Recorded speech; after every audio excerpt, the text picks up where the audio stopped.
本のつまようじと1本のマドラーを使ってチチンプイプイミニミニ踏切くんを作っていくよ。遮断管は手動で上げ下げできるよ。つまようじを平らにして印をつけて色を塗ってカットしたら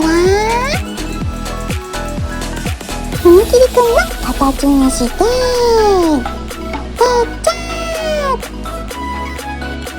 マドラーは黄色黒の縞模様にしてカット。